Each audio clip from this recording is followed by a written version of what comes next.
Hi, today I'd like to talk about articulated fly for barramundi fly fishing. This actually casting with a fly rod this time. I'm not doing a funny thing where I'm dropping flies down deep on jigging gear or conventional gear, okay?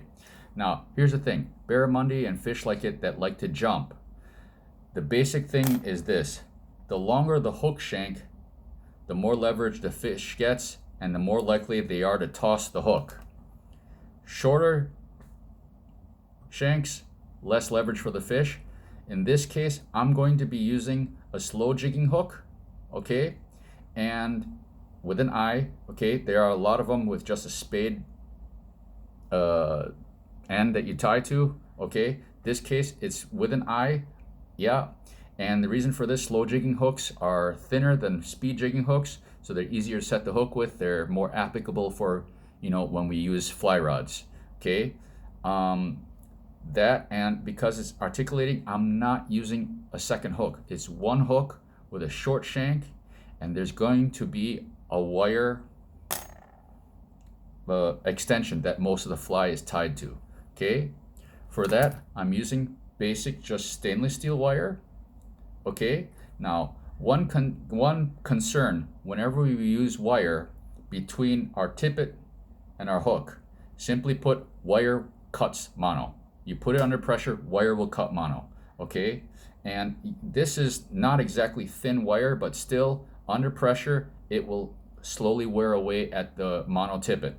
So because of that, when I create the loop on this, I go 2 times around, and it doesn't look the prettiest, but I found that it works and my knots survive longer under pressure, okay? So normally I would start with just this much to create a loop and haywire twist, whatever. I'm gonna give a little bit more wire because I'm gonna go 2 times around. Here in my vise, I've got just a regular roofing nail. It's nothing special, okay? I've locked the vise down so it's not going anywhere, okay?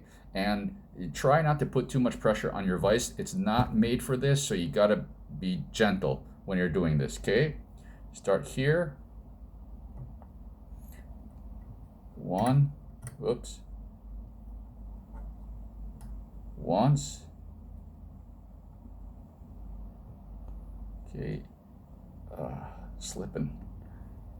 2 times around.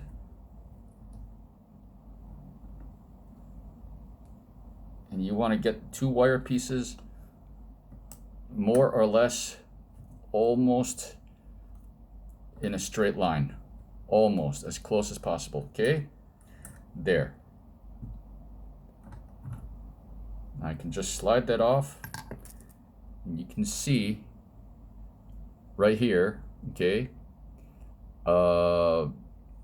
It's basically 3 times. It looks like 3 times around, okay? So this is a nice. It's triple the diameter of stuff that your mono would normally go through, okay? Now comes the easy part is just twisting it. Now, in big game stuff, I would right away do a haywire twist. This, I'm not going to bother with it. Simply put, your tippet and the hooks and stuff are going to suffer, and your tippet will definitely give way before the wire will, now that it's got all these neat bends in it and everything like this, okay? So there's no need for the haywire twist in this case. Yeah, your other materials just wouldn't survive anyhow, okay? So what I'm gonna do is, to make my life easier, I'm gonna put this in the vise, okay? And whenever doing barrel wraps, I really like split ring pliers. It's just an easier grab, okay? Now, I normally like my wires this way. There we go. That's easier for me. Okay, it's easier for me to break off and such. 2, 3, 4, 1 more, 5. Okay, take this and just break it off. There, now that's a nice smooth connection, nothing to cut me with. Okay, there's my eye. I'm going to straighten that out just a little bit. There. Okay, so this is my shank that is going to be the front of this fly. Okay, so before we do anything further with this, we're going to tie the hook. Okay, here we go. Now, really, we have our choice of how we want to do this, how much weight and everything. The possibilities are endless at this point. Okay, I would highly, for this particular fly, being it's for barramundi and such. Okay, I'm basically going to tie a clouser. Okay, with the articulated back, with the hook down, so everything is more natural. Yeah, okay, and I'm gonna go ahead and use feathers for a better bait fish profile with less materials. Now start this thread wrap here. Okay, so by doing this, actually it makes the fly tying process a lot easier. You don't have a whole bunch of materials all in one place. You have them spread out, and so your life is a little bit easier. Okay, now in order to get this baitfish profile, I'm using grizzly saddle hackle. Okay, I like this barred appearance because if you notice, when people when they paint like metal jigs and they paint lures and hard lures and stuff, when they put this barred look on it, it makes it look like that thing is swimming. Okay, so I like this for the same effect. I'm going to take two feathers that look similar in pattern and size. They don't have to be exactly the same. It's hard to get two feathers that are exactly the same unless you really pick through. And for some flies, when I'm tying a lot, I will do that. Now I'm just stripping the fibers from the very end. Okay, and actually before I prepare any more, I'm going to see how much I actually need. Okay, I don't want that much hanging back, otherwise the barramundi, if it short strikes, they tend to hit the head, but in case it short strikes, I'll more likely get it. Yeah, so too huge of a fly also causes some problems. Okay, I actually only need here, so let me get both feathers lined up properly. Okay, and what I'm going to do is I have to prepare these feathers now. Okay, I only need to about there. So I'm going to cut here, both of them. Okay, and something that I learned a while ago from fly tyers that are a lot better than myself, okay, is preparing the stem. Now, being a cut off and the stem is a lot thinner, it might not need that much, but just in case, it's nice to flatten out the spine right where you're going to tie it in. Okay, I like to strip the fibers off so it's a cleaner tie for me. And then you just take pliers that have a flat part on them. Okay, stick the spine in, squeeze, don't bend or anything, you just see it flattens out. Okay, both of them I'm going to do this with. Come on. Okay, this one is really thin, but squeeze, that flattens out nicely. Try not to let it spin or anything when you do this, and that way it'll sit nicer on the hook shank. Okay, so I'm going to tie this first one in.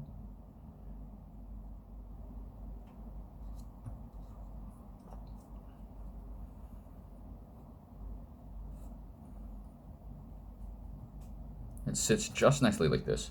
If you don't flatten out the spine, they tend to sit funny. Yeah, they'll start to rotate as you tie. And I didn't know that at first, and I got a lot of frustration So this hopefully will help people avoid some of that frustration. Put this in there.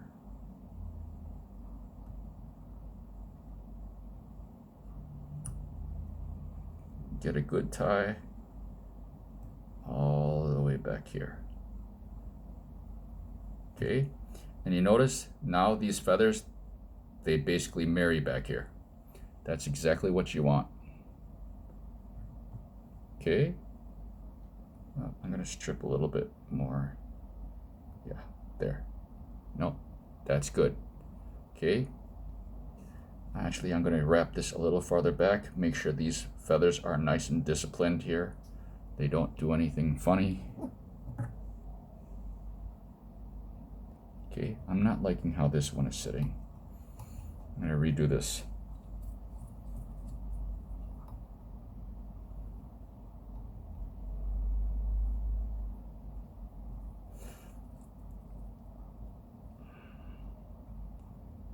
Okay. Yeah, that one's sitting okay. It's this one that's not sitting quite right.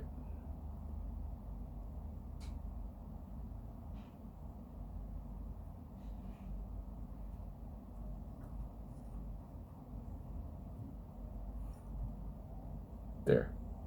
Okay, I set it too high before. This one's better. Wrap it back, wrap it forward, capture it. Okay, now that's basically all that needs to be done for the feathers. I'm just going to add a little bit of material here. Now, normally those who follow my channel, you know I love extra select craft fur, but in this case, I'm just using regular craft fur in tan and white. Simply put, that's all I need. I'm not trying to do anything too extravagant. Oh, I got feathers flying everywhere here. Okay, little bit of flash is good, just a bit. Okay, I'm just gonna do this just so we get a nice clean transition from one part of the fly to the other when I articulate. Okay, you just need a little bit, and as always, I'm going to make sure that I have some to fold back.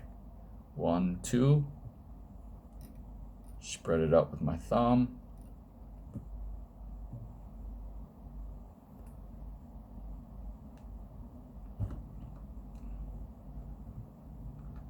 Well, okay, now wind that in,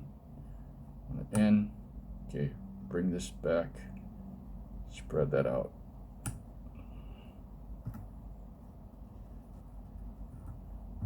Okay.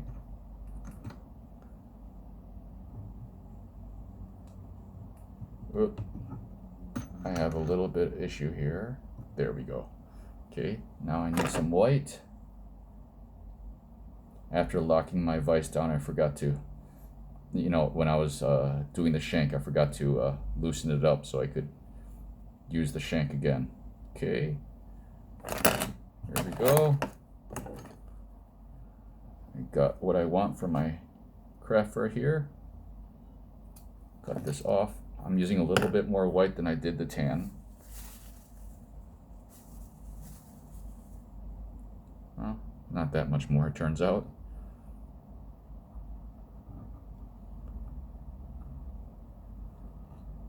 One, two.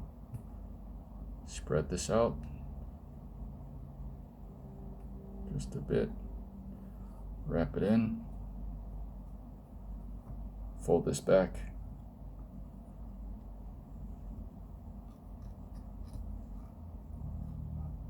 Okay. Now at this point, if you wanted to add some flash to this part, you could.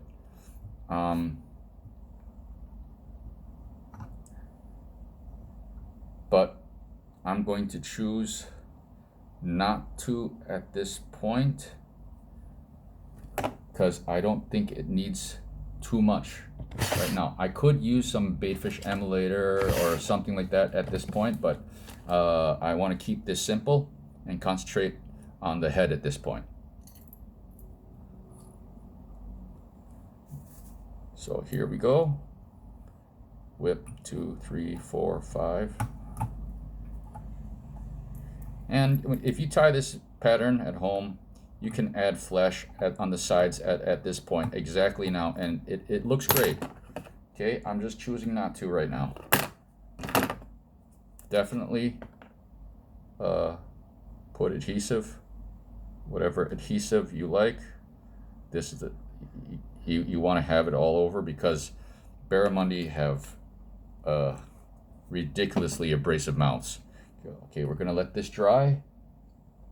Okay, and get to our shank. Now, where did that go? Here we go. We want this only as long as the hook. Okay, so that's about that long.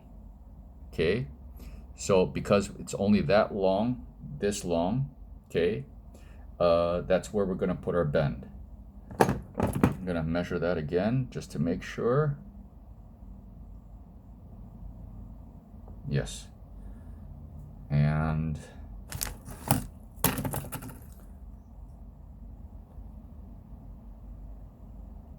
here. So what I'm going to do is I want this line tie to be, basically this way, lateral. So I'm going to turn the wire this way so that my loops on either end are in perpendicular to each other. Okay, so I'm going to create the bend here, and now after that bend, I'm going to start my loop.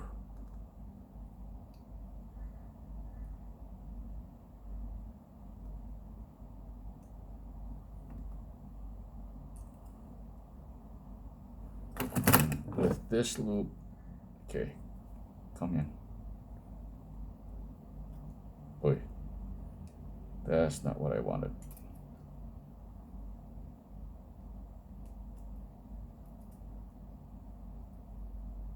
That's not what I wanted. Okay, here we go.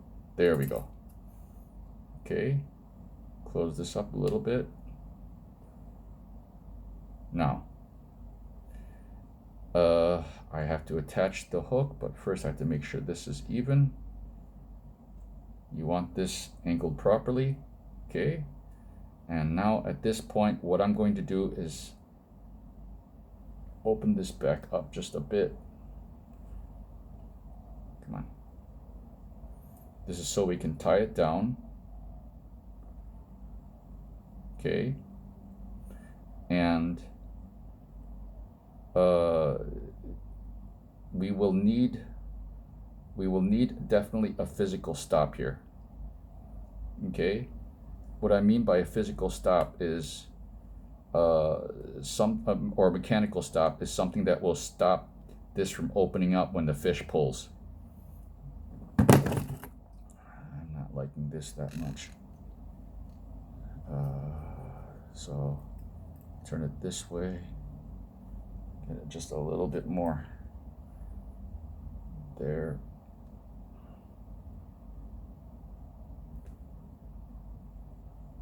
Okay, now, so what I want is about this far. I'm going to bend the wire up and then cut, okay, and loop it a little bit just so it's something that will catch the thread. Okay, here we go.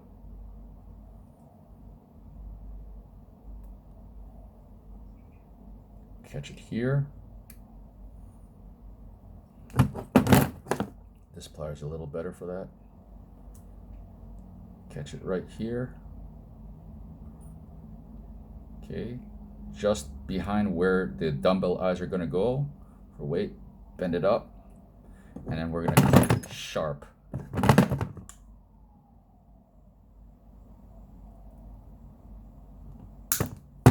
Okay, now you can see there's a sharp end. Okay, it's better against my shirt maybe. Okay, there's a sharp end here, and that's going to catch the thread. I'm going to bend this a little bit more. loop back a little bit. Okay, there. And get this straightened out.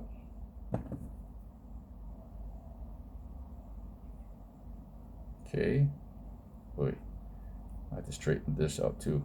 Come here, come to daddy. There you go. Get this in the vise.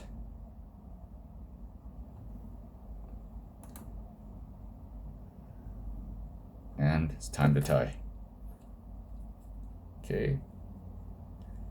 So first thing I'm going to do, actually, no. First I'm going to grab this. Okay. Now I have to decide how I want everything to be oriented. And what I really want is to make sure the hook point is down. Okay. So I'm going to start like this.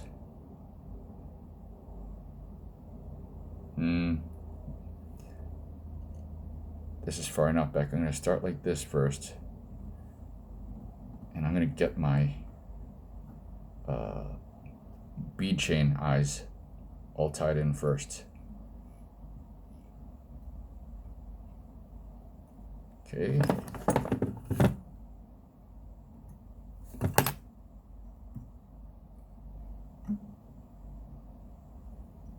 Okay, get it almost to the tie-in point. There. Okay. Large bead chain eyes.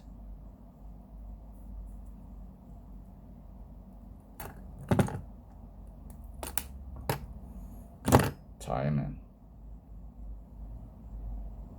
1, 2, 3, 4, 5. Other side. 1, 2, 3, 4, 5. Make sure it's straight.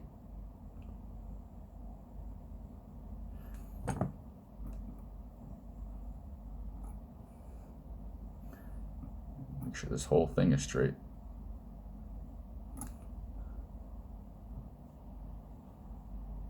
Okay, now secure the wraps. 2, 3, 4, 5.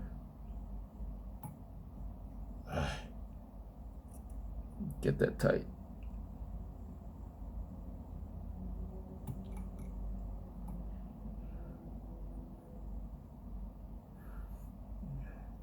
It's obviously not tight enough.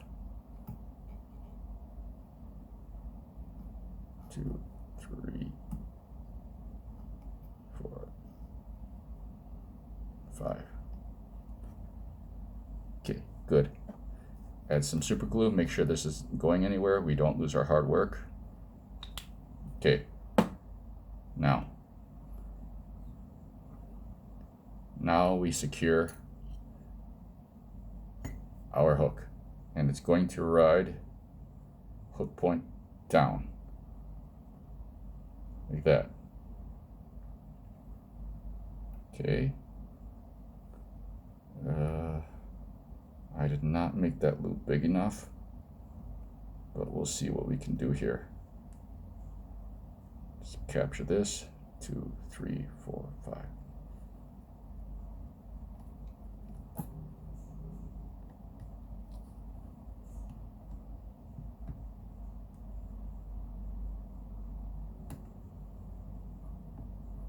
Okay, really wind that in. Okay, at this point, I'm going to use the pliers and bend back that eye that was up front. Make sure this is all straight.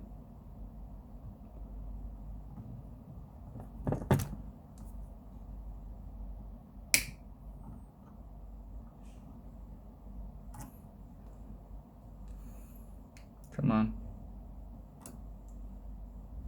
Just a little bit more.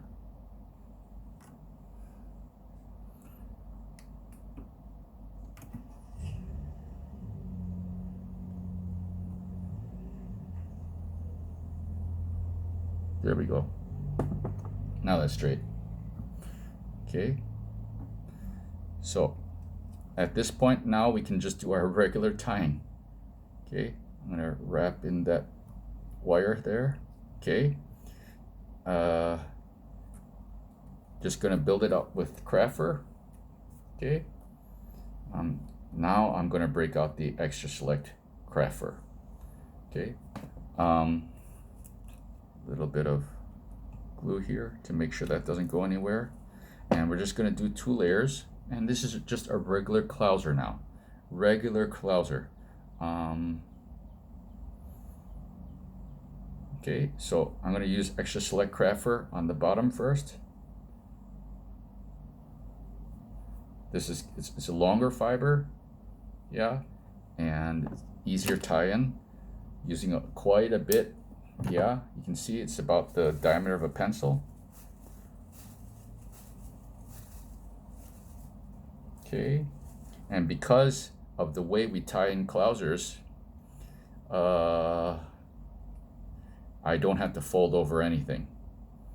Okay, I'm going to fold over in the back, I mean on the top, but in the front here it's not necessary. Okay, so I'm going to wind this in. Okay, tie that off well, bring it back, tie that off well here, keep this coming back.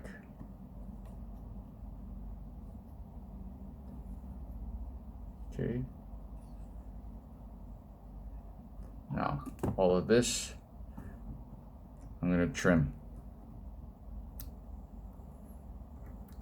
This stuff, we don't need the extra bulk in the front. Normally I do a lot of how do you say, I do a lot of folding back, but in this case it's not necessary because you're double tying. And then for the top, okay, still going to use the tan, but I'm going to tie it in 2 batches. And this stuff I am going to fold back.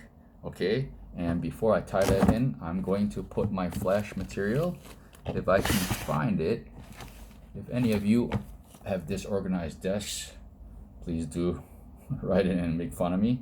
Okay, so here I'm just going to use 2 strands of this for each side. Okay, 2 strands. I'm going to fold it around the thread.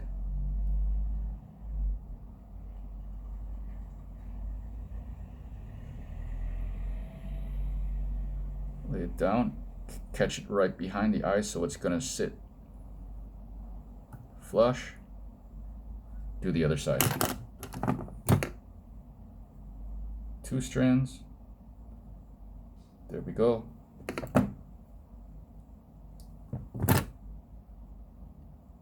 Fold around the thread.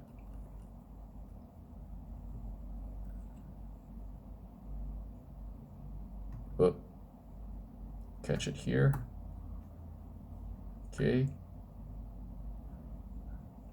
Bring it around, catch it here. There, now it sits nicely.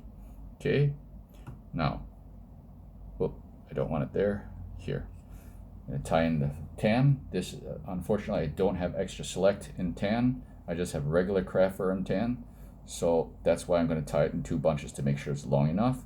And because I can't double tie like I do on the bottom, I have to fold back a little bit, create some extra bulk. Okay, but that's okay. Right here, 1, 2, 3, spread out. Normally I do 2, but 3 seems good right now. Okay, fold this back, capture. Okay, come forward, 1 more group.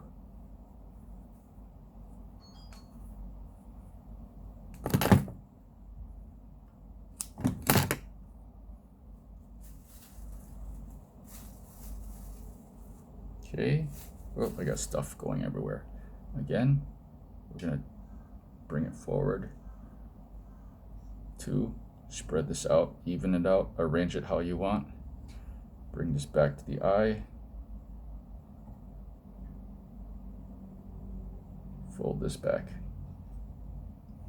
Wrap it nicely. Create your thread dam. Clean it up.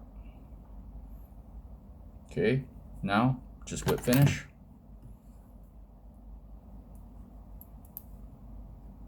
Two, three, four, five, six. One more. 1, 2, 3, 4, 5, 6. Wait, that serves me right for going too fast. Okay. For my crow. There we go. Now, glue. Turn this way, and so we get a little bit better control on our glue.